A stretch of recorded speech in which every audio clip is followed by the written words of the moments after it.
Hey folks, everything new under the sun. This is going to be kind of a straight up video about the cost of electricity, which I believe is going to be skyrocketing. So the issue I'm now presented with, for me, myself personally, getting prepared for, even if it's not the end of the world, even if it's not the return of the Lord or the 7-year period advancing on us, which I think it is, even if it's not, I don't think anybody would argue that the economy's in tatters. We're ready for another 1929 style economic collapse and depression, starvation, famine, food prices heading up exponentially, and fuel prices, of course, energy prices. Gas prices are going up very high. So this is from naturalnews.com. Gasoline price in Los Angeles rises to as much as $7.83 a gallon, more than the federal minimum wage.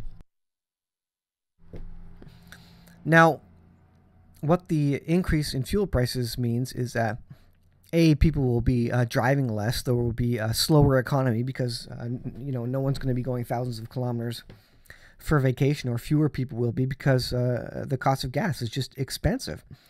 You're going to be doing a lot less. You're going to be spending a lot less money after having driven somewhere, because you don't want to drive and you don't want to spend money. You're preserving your income, your budgets for other things.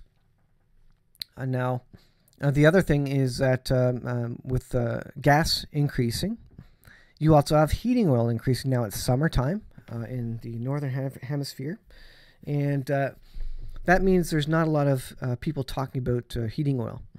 But come winter, and this Russia-Ukraine situation is going to still be going on. There's going to be sanctions in place. They can't wind down, even if it ended today. Those sanctions and the supply chain aren't going to wind down immediately. Those gas prices are going to stay higher. And I suspect, they may go down a little bit, maybe sub $2 in Canada per liter. But we're all used to plus $2 per liter. So they probably won't lower it back to where it was. It's never going to go back to the price it was, I wouldn't suspect. So come winter, heating oil is then going to be the next one absolutely jacked up. And it's already jacked up right now. That means, what are people going to do with the idea that their heating oil bills and budget will have to double in size to keep the heat on? They're going to start buying baseboard heaters. They're going to start buying heat pumps and using more electricity. And then what is the the electric company going to do in North America and the northern hemisphere? Well, they're going to start charging more for electricity. And that's already what they're doing in the U.S. is blackouts are ready for the summer. They're already going to have blackouts. And to limit energy consumption or electricity consumption, what can you do? Well, you can raise the price, and that limits the number of people that are willing to use as much electricity, and therefore limit the blackouts. So the easiest way to solve that is to jack the price up, hike the electricity rate. Now, you may still have blackouts, but that would minimize it. Again, supply and demand. So that's why, and electricity prices haven't really went up. I'm waiting for kind of a jack up in the price per kilowatt, and things are cheap right now. Solar components, solar panels, charge controllers, they're relatively cheap, especially if you can get them, not secondhand, but someone who has overstock or something locally. There's always lots of solar panels. You can buy in onesies, twosies on Facebook Marketplace or a Kijiji or a Craigslist and that sort of thing, and build up a small solar array. You can get them cheap now. When people start realizing, the electricity rates are going to increase as well, along with oil and gas, well, that means I should probably go out and get some renewable energy, some solar. That means prices are going to start skyrocketing as demand builds up significantly, and then supply is constricted because of the supply chain. Stuff is not a lot of new stuff is being manufactured or getting through to shipping from China. That means all those components are just going to skyrocket. So right now it's very, very easy, very, very cheap relatively, to get solar panels, to get a 1,000-watt system, to get a 2,000-watt system, to get a solar charge controller. So that's kind of what I'm working on. I think that's going to be the next crunch. And because I work from home, so gas, I can just simply not drive the car for a month. That's not too terrible for me in my situation. We also don't burn heating oil, so come winter, heating oil is not a problem for me.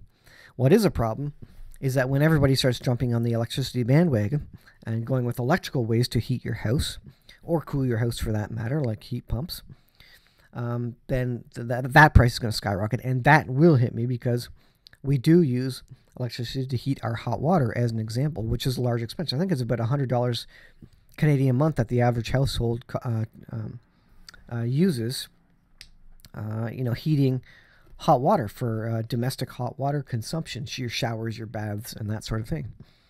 And now that necessarily is not going to be solved by a solar panel array, but you can certainly supplement and decrease your monthly cost of your electricity, and even get it to a point where you could potentially go off grid if you want to save, say $200, whatever your electricity bill is a month. If you have a pinch in your budget, you could go off grid and live quote unquote roughly. For a little while, as if you're camping. I mean, you still have lights and stuff, but you're conserving a lot.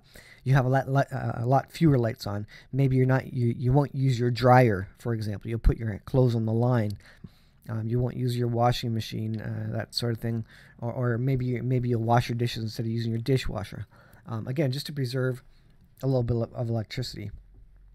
When times are tough, you got to do what you got to do, and that's not the end of the world to go to that sort of thing, even for a short period of time.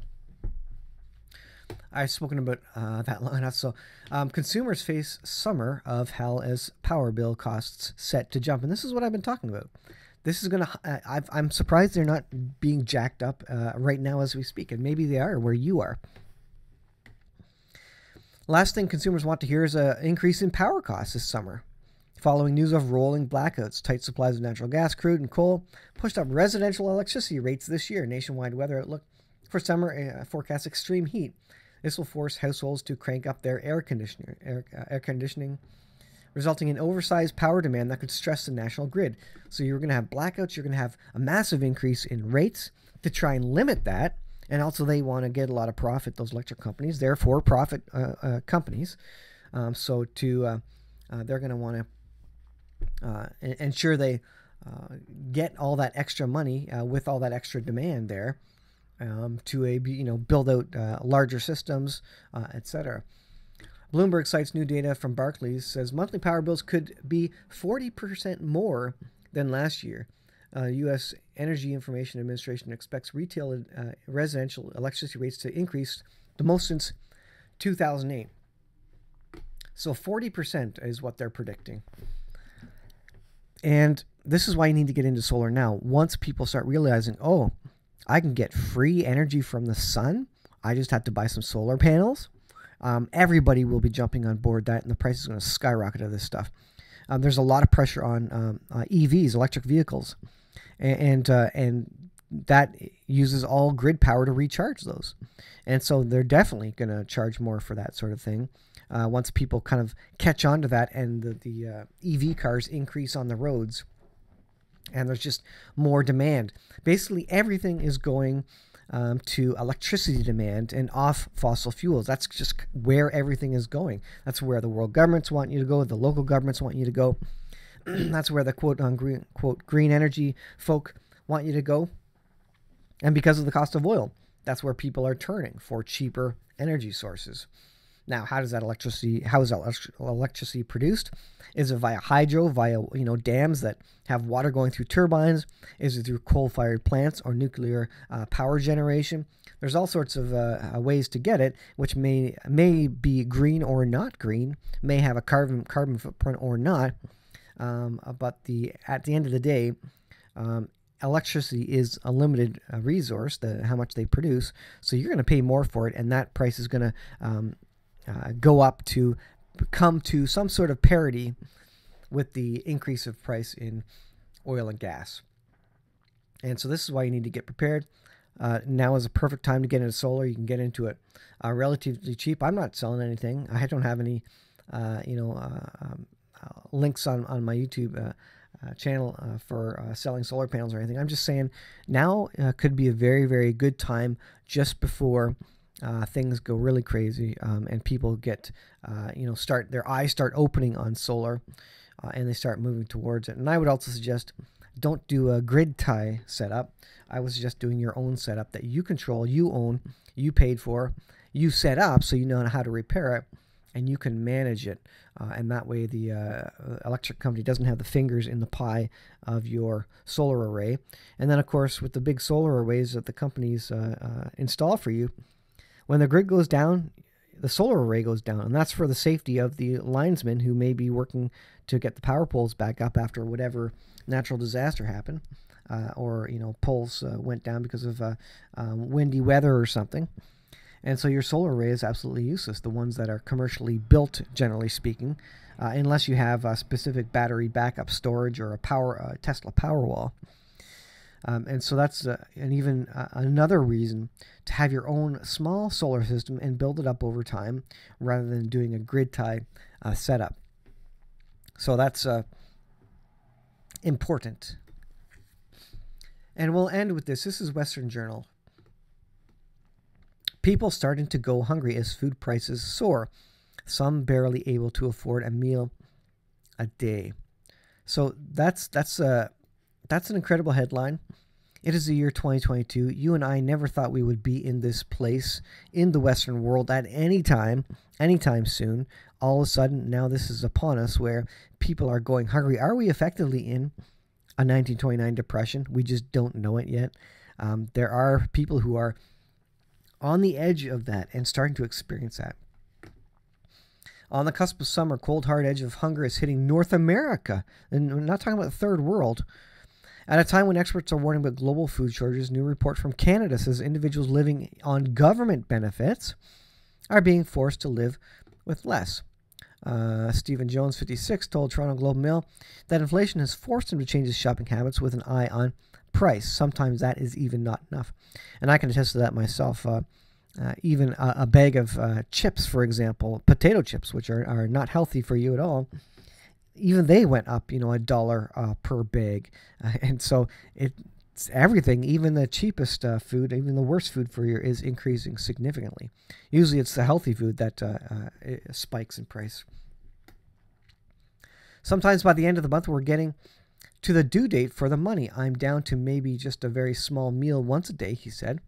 I'm almost on the verge of having to skip meals all together in a day, basically to save money. This is what you need to be prepared for. Do you have food? Are you growing a garden? Can you afford your food? Can you get off the grid in such a way to where you start saving money? This is kind of how the rich get richer. Unfortunately, if you have money, then you can make a lot of money. And one of the things about the solar panels is that if you put out money up front, there is a payback period, and after that 6 or 10 year payback period, then you have free electricity. Basically, all that hardware is paid for. And again, this is how the rich get richer and the poor get poorer, because the poor can't afford this and they can never get ahead. But there is a point there where you say, you know what, electricity prices are going to increase significantly, massively, exponentially over the next 10 years. If I get a solar panel array now, that my price per kilowatt hour is consistent for that 10 years. It doesn't go up because you pay the amount up front, and you're not paying it monthly, up and down, fluctuating with whatever the electricity company wants to charge you. And that will help with the rest of your budgets and allow you to buy more food down the road. So it's a forward-thinking thing. It's potentially a lot of money down. Excuse me, but it's something to think about, something to think seriously about, and maybe look into what you want to do.